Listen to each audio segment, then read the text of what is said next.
Hi guys, and welcome back to my channel. Today I'm going to be sharing with you guys some Nomad tips and tricks, which will hopefully be beneficial for both beginners and those who have been using Nomad for a while. So without further ado, let's get right in. Alrighty, so first and foremost, I would recommend not using the default sphere that shows up when you create a new project.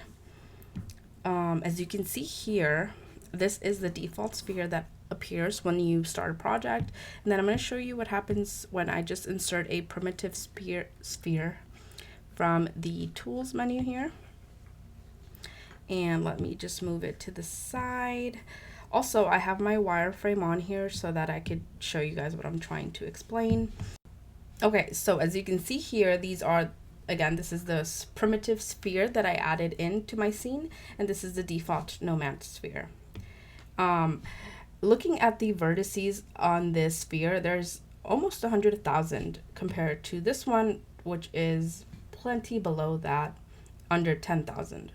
So the default project sphere can't be edited. Its density, it's pretty much set and it's ready to go where you can start sculpting.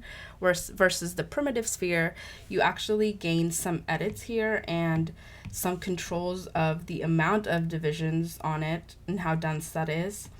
You can obviously scale, but this is very handy because, again, I always recommend that you start with low subdivisions and then move up as you need more details in your scene.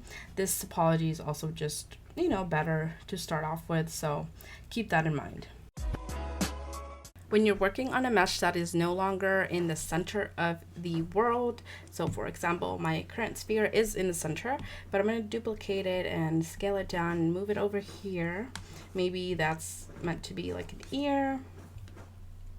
Now I want it to be symmetrical to itself, like maybe I just, I'm trying to do something like this, but it's no longer, even though I have symmetry on, it's not behaving symmetrically.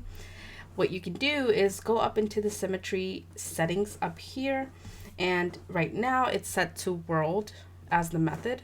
If you switch it to local symmetry, you'll see that my symmetry is going to now move to behave locally to that object instead of the world. And so now you can actually edit that without having to worry about your object not being symmetrical or having to keep it in the center of the world.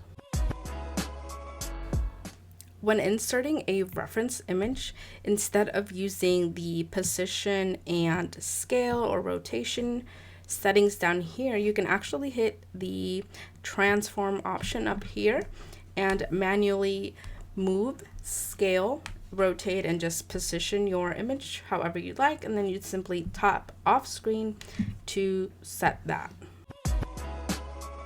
Have you ever been trying to sculpt but keep on accidentally rotating your canvas or turning the camera?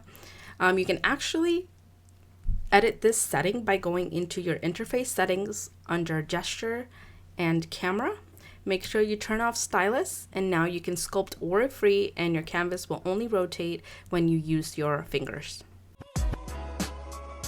If you want to create a stronger effect of shadows and depth in your sculpts, you can turn off surface painting when you're using the crease tool and set it to a dark color to create a more noticeable surface detail, almost like ambient occlusion.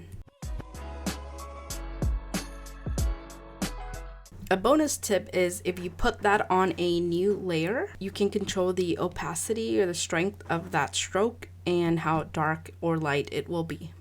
Alright guys, and that is all for the Nomad 5 tips and tricks. I hope you guys enjoyed this video. If you guys have any other suggestions or want to see more videos like this, just make sure to subscribe. But I'll see you on the next one. Bye.